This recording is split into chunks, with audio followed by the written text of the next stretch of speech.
Well, hello and welcome back to another monthly wrap-up. Only 2 more to do for this year, this one and then December. I'm debating if I want to do like a top 10 of the year.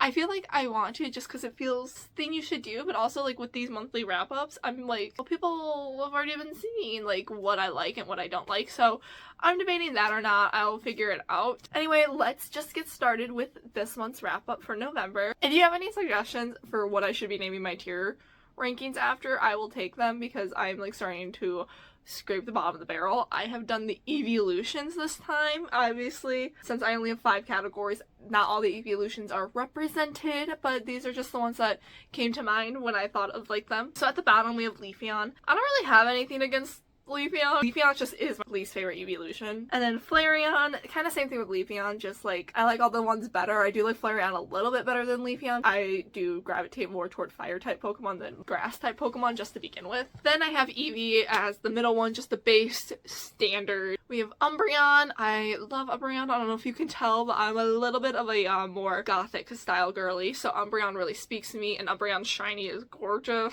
And then lastly I have Glaceon. I don't know why, but ever since Gen 4, Glaceon has been my favorite evolution and no one has surpassed them. Again, I don't know why. I don't ever use Glaceon, but I don't know, it's just something about Glaceon. I love it. But let's get started. As always, let's get the classics out of the way. We have the Clues podcast. I'm actually gonna put Clues in Umbreon this month. And not because of anything they did necessarily, it's just that I have personally not been wanting to listen to Clues that much. I think I burnt myself out on it a little bit much because that would be the only podcast I listened to for a long time was Clues. I do think I did burn myself out on it. I still think it's a great podcast and you should definitely listen to it, but for me personally, just this month, it was not my favorite. Then we have Dead by Daylight. That's still going to Glaceon. I feel like I should give Dead by Daylight its own tier because it's my favorite video game that I play. And I fucking hate that game.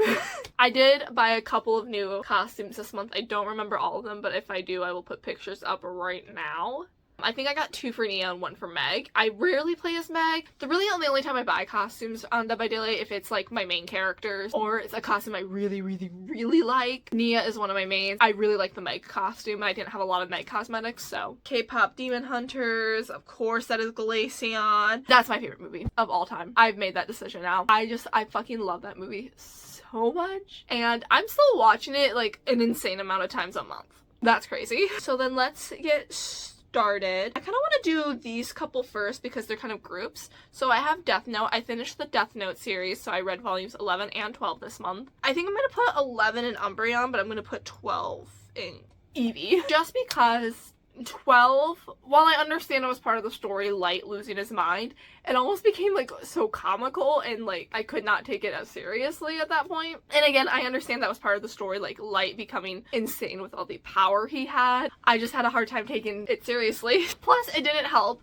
that when I was reading it and one of like Light's lines I realized was a viral TikTok sound. I was like, oh my god. So that didn't help it. And then the other cluster I have is right here. I have a bunch of New Mutant comics. I don't remember exactly what volumes they are. I will put the number of issues right here. But I read 3 issues of New Mutants. I don't remember the author it is because if comic books, they have different runs, so I don't remember which run this is, so I will put the author and the run right here too. I'm gonna put these in Flareon. They're alright. It's not like torture for me to read these, but I'm really only reading them because I own them and I want to get rid of them. And again, they're like single issues and I am no longer a single issue comic girly. Just for me personally, I don't feel like that's viable for me. I am no longer collecting single issues. The only single issues I'm going to keep are of like series that are like my favorite series of all time, like Saga or Runaways, stuff like that. So I'm just reading these single issues. If I want to continue with New Mutants after this, I'm just gonna buy like trade papers or like one of those hardbound collections maybe. Again, another single issue comic, X-Men. I'm actually gonna put X-Men and Leafeon. I am not enjoying that one whatsoever, which sucks because that's the one I have the most of left. I think I have like around 50 issues, the comic book store I bought it from. If I bought all the issues together, it was like a deal, and of course my dumbass did it.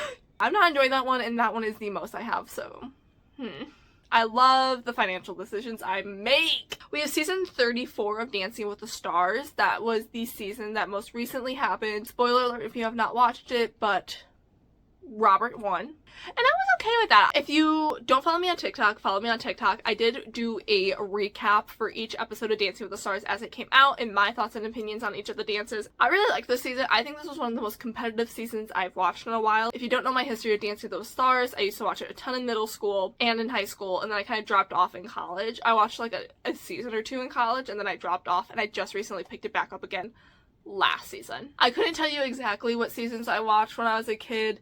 Again, I really enjoyed this season. I think it was one of their better seasons. And I will say I was one of those bitches voting for Andy every week. Because you know what? It made me happy to watch him dance. I liked watching him dance. And what am I watching this show for? To be happy. I wanted to watch Andy dance. So I voted for him. I'm going to put Dancing with the Stars and Umbreon. It's never anything spectacular, but I do watch it week to week, every week. And I did watch the Christmas special they just recently did. We'll do True Crime with Kendall Rae. This is another true crime podcast. Kind of like Clues, but it's just one girl. And these are like, I think they're actually originally YouTube videos, and then she just takes the audio from the YouTube videos and puts them on Spotify as podcasts. This one is just gonna go in Eevee. This is one I put on, and it's kind of like white noise for me. Never really stands out, nothing spectacular. We'll just grab my last pot. Actually, you know what, we'll save that for last. Okay. Then I have Go Luck Yourself by Sarah Rosh. This is the sequel to Nightmare. Actually, I have that right here. This is the sequel to Nightmare Before Christmas.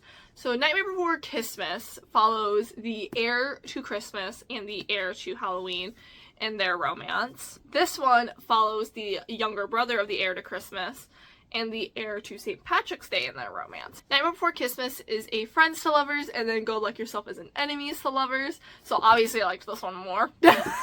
It's really good. So what is happening in Go Luck Yourself is that Chris, who is the younger brother to Cole, who is the main protagonist in Nightmare Before Christmas, so Chris is going to St. Patrick's Day because they discovered that someone in St. Patrick's Day is stealing Christmas's joy, and the way their magic works is through joy. So they like notice that someone from St. Patrick's Day is taking their joy, but they don't know if it's the heir to St. Patrick's Day, who is Locke, who is eventually falling in love with Chris, or Locke's uncle, who is the current head of St. Patrick's Day.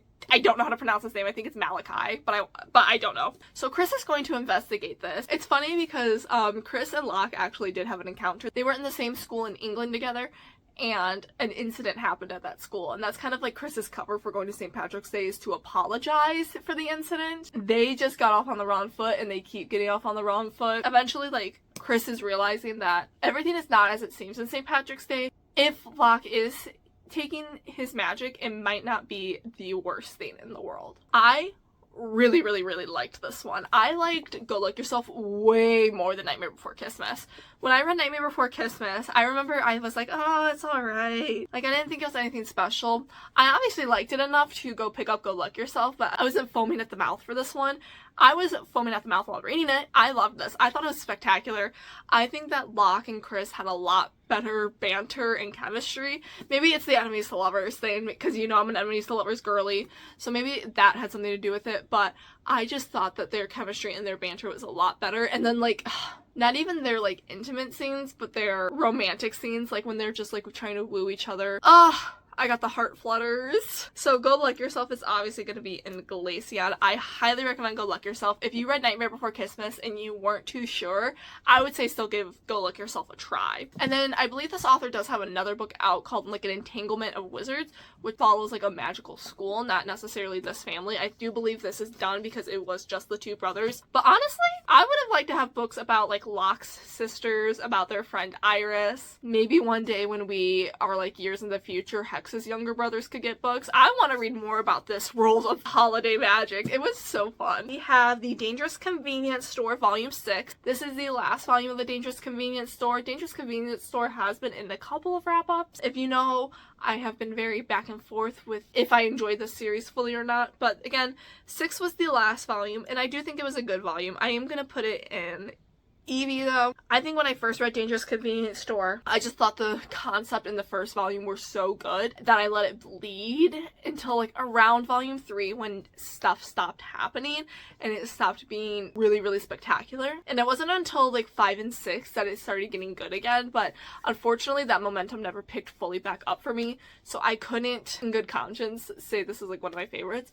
I do still think if it's a concept that interests you, maybe give it a try. In my opinion, like 1 and 2 maybe were really, really good when it's starting to set up, and then it's just after that setup that goes downhill a little bit. It does pick up in like the falling action, not as much as I was hoping it would. We have Life of a Showgirl by Taylor Swift again. This is Glaceon. I think that this might be dangerously close to dethroning Reputation as my favorite Taylor Swift album. I have listened to this so fucking much. This was my most listened to album because the day I'm filming this, Spotify Wrapped just came out, and Spotify felt the need to let me know that this was my most listened to album this year. And it came out in October.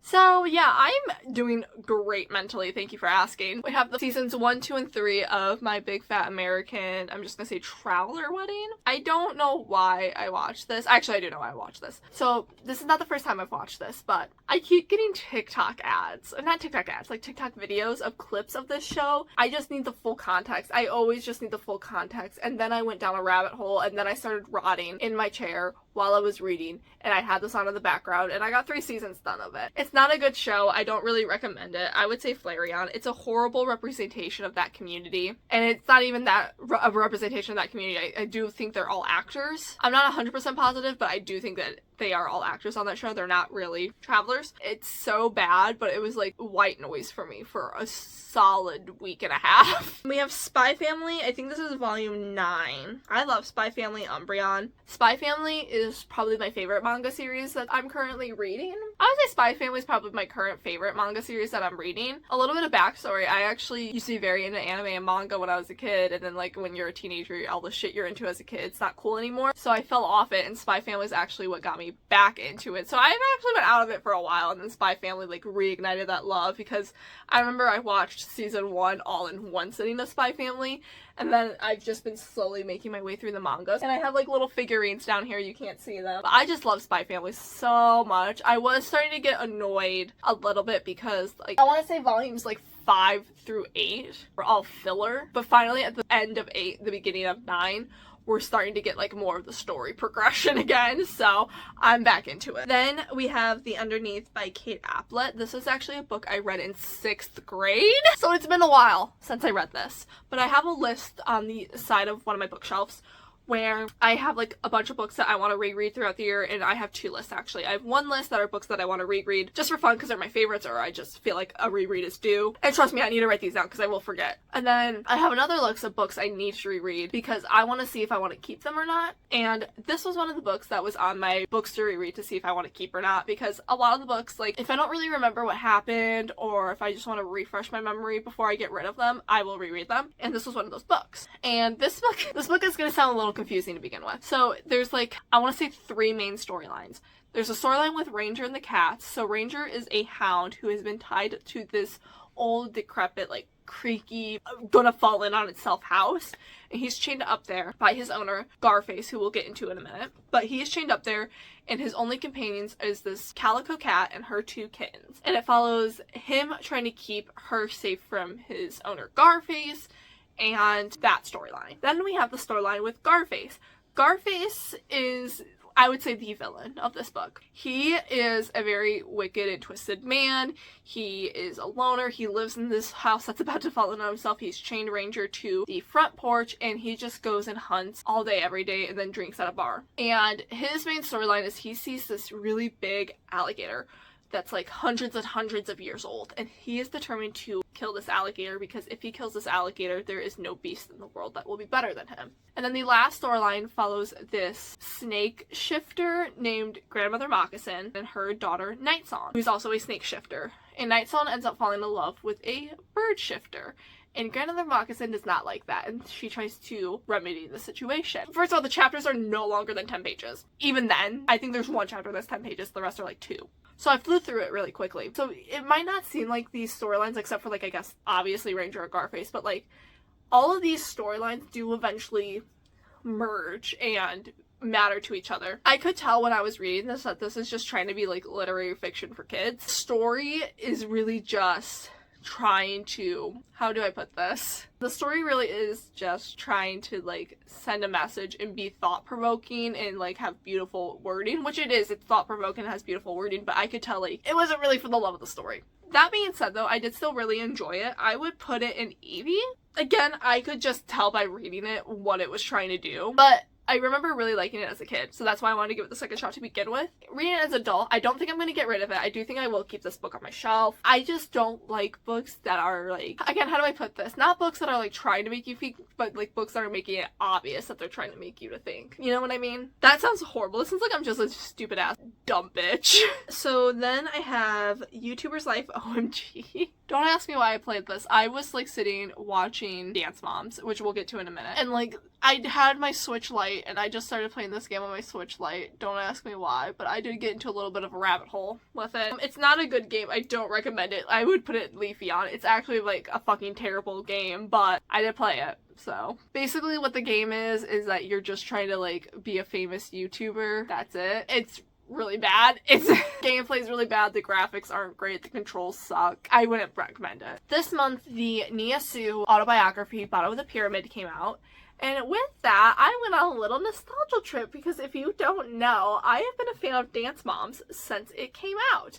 And every once in a while, I will do a rewatch. I do understand Dance Moms is a super, super problematic show, and Abby Lee Miller is a terrible human being. But again, I used to watch this when I was a child. It is a comfort rewatch for me at this point. I read the Nia Sue book, Bottom of the Pyramid, and I would put this in Umbreon. This wasn't like a groundbreaking memoir for me, but I still thought it was very good, and I do still think it's worth the read. Again, it just wasn't groundbreaking. It wasn't phenomenal. I wasn't like...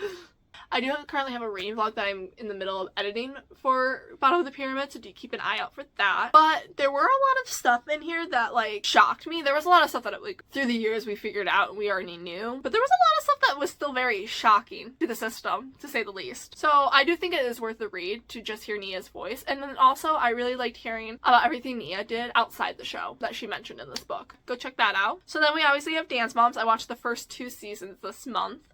And I would put Dance Moms, honestly, and Glaceon. Again, it's just a comfort watch. Whenever I put Dance Moms on, I just feel like a little kid again. I don't know why. It's a comfort rewatch for me. For some people, that's like their favorite childhood show. For me, it's Dance Moms. That's my favorite childhood show. I'm sorry. And then we have a podcast, Back to the Bar, that's also going to go in Glaceon. Back to the Bar is Christy and Kelly, who are the best 2 moms on the show, by the way. But it's Christy and Kelly, and what they do is they go week by week and are recapping each episode of Dance Moms. And they're also giving like behind the scenes, like, oh, this is what was happening and stuff like that. It's really funny. I highly recommend it. They have great chemistry together and they're just hilarious. And if you don't want to rewatch Dance Moms because like it makes you uncomfortable, which I totally get, I totally understand that, this is a good way to kind of relive it. So the last 2 things I have on here are DS games. I this month took the initiative and I finally modded my 3DS that I own. And if you don't know, if you mod your 3DS, you can download any game from the 3DS library, the DS library,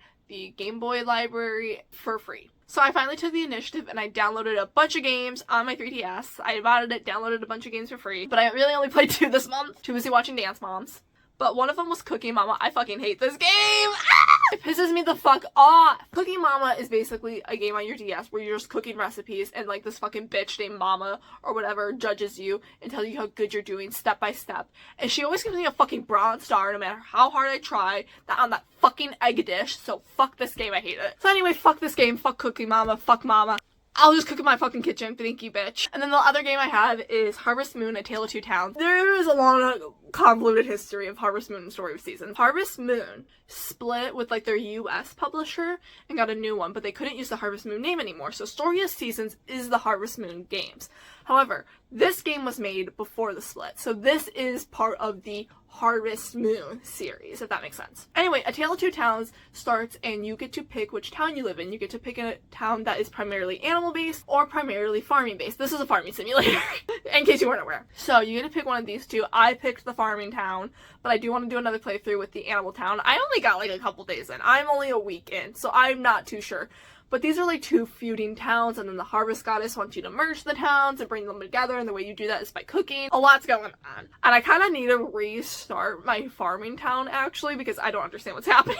I wasn't paying attention. So, it was alright. I'll put it in Eevee for now. It might be moving up. Yeah, I wasn't paying attention. That's on me. That's not on you. I was enjoying what I was playing. I will say the beginning was kind of confusing because I don't really tell you where to find everything that you need.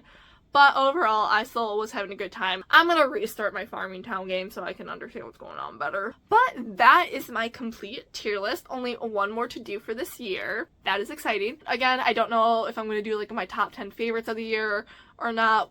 We'll see. I'm kind of playing this whole thing by ear. But yeah, I will see you all next time.